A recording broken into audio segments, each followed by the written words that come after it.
It is a bitterly cold morning in January 1637 in a tavern in Amsterdam. The air is thick with pipe smoke and a frantic, desperate energy. In the corner, a merchant named Hendrik de Waal stares, hollow-eyed, at a piece of paper.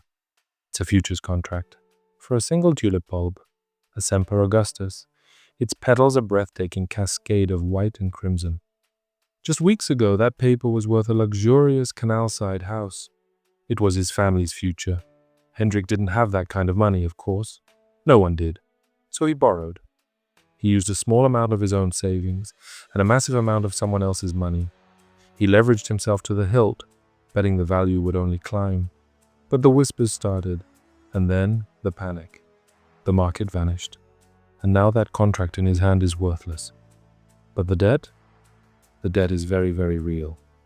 He's about to lose everything over a flower he never even saw. How did a simple financial tool, the act of borrowing to amplify a gain, unlock such dizzying wealth, only to unleash such personal ruin? Welcome to the Gold Line. Today we're tracing the history of one of the most powerful and dangerous forces in economics: leverage. At its heart, leverage is using borrowed money to magnify your potential return. Think of it as a fulcrum and a lever. A small amount of your own capital can move a much larger weight. It's the engine behind empires and industries. But when that weight slips, it crushes the person holding the lever. We see modern versions of Hendrik's story all around us. In the buy now, pay later offers at online checkouts from apps like Klarna and Afterpay. In the zero down payment mortgages of the 2008 crisis. Leverage has been democratized, packaged in sleek apps, and sold as convenience and freedom. But this freedom has a dark side, a recurring social cost that we will explore today. We'll journey from the canals of Amsterdam to the digital shopping carts of the 21st century to understand why this tool is a permanent and perilous feature of our economic landscape. Our story truly begins with the Dutch East India Company, the VOC, in the early 1600s. Sending a ship to the Spice Islands was an astronomically expensive, high-risk venture. A single ship could cost more than a small town. So they invented something revolutionary: the joint stock company. They pooled money, equity, from thousands of everyday investors, bakers, blacksmiths, nobles. This created a massive pool of capital. Then they took the next step. They used that solid equity as a foundation to take on debt, borrowing even more to build more ships, fund more voyages. This was leverage in action. The small investment of a Dutch baker could now command the resources of a global fleet. The returns were staggering. Amsterdam became the wealthiest city on earth, built on this engine of leveraged finance. But this new concentrated capital needed new outlets, and it found one in the most unlikely of places: the tulip bulb. As rare tulip varieties became status symbols, their prices soared, and people didn't just buy them with savings. They began trading futures contracts, promises to buy bulbs at a set price in the future.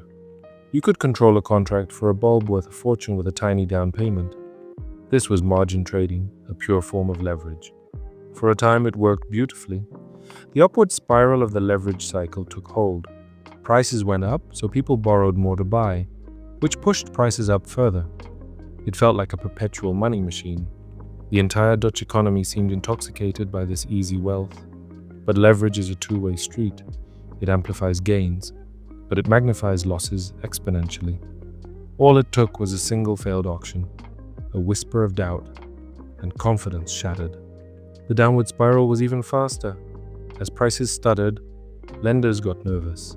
They issued margin calls, demanding their money back immediately. To repay them, people like Hendrik were forced to sell their contracts, but everyone was selling at once. There were no buyers. The market collapsed overnight. The wealth wasn't just erased, it was inverted into massive, unpayable debt. The social and economic shockwave was so severe that Tulip Mania became a permanent cautionary tale. This pattern didn't end in Amsterdam. We saw it in 1720 with John Law's Mississippi Company in France, which leveraged the entire French economy on a fantasy of American riches. We saw it in 1929 with the stock market crash fueled by buying on margin.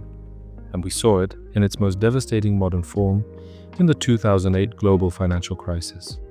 The asset was the American home.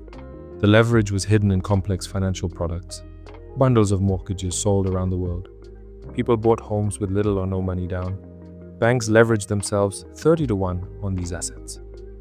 When homeowners began to default, the highly leveraged edifice crumbled. The social cost was immense. Millions of foreclosures, wiped out retirement savings, and a deep loss of trust. The gains during the boom had been privatized, but the losses were socialized, paid for by taxpayer-funded bailouts. This is the recurring social injustice of systemic leverage. So, have we learned our lesson? On the surface, banking regulations are tighter, but leverage hasn't disappeared. It has simply reinvented itself for the consumer age. It's now the friendly, minimalist interface of buy now, pay later apps. Klarna, Afterpay, Affirm. The pitch is brilliant. Get it now, spread the payments, interest-free. It feels like convenience, not credit. It's frictionless.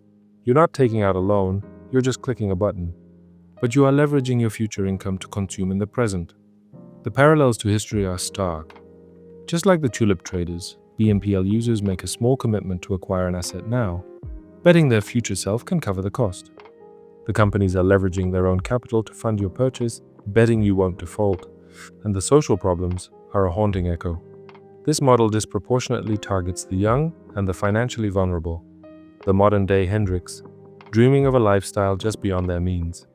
It normalizes consumption funded by debt. When an economic downturn hits, when jobs are lost, these small, manageable payments become insurmountable. The user is buried under late fees and wrecked credit, while the BNPL company may have already sold that debt to someone else. We are not necessarily building a crisis on the scale of 2008, but we are embedding a layer of systemic risk and personal financial fragility into the very fabric of modern consumption. So, what are the enduring lessons from our 400-year journey with this double-edged sword? First, leverage is a tool, like fire. Used with caution and skill, it can build civilization. Unleashed without control, it is an agent of destruction. Second, its seduction is a psychological constant. The dream of easy wealth, of having it now, is a siren song that transcends centuries and technologies. And third, the social cost is never zero. When leverage becomes systemic, its collapse is never a private affair. It creates a cascade of default and a deepening of inequality, where the most vulnerable suffer the most from a game they often don't even understand.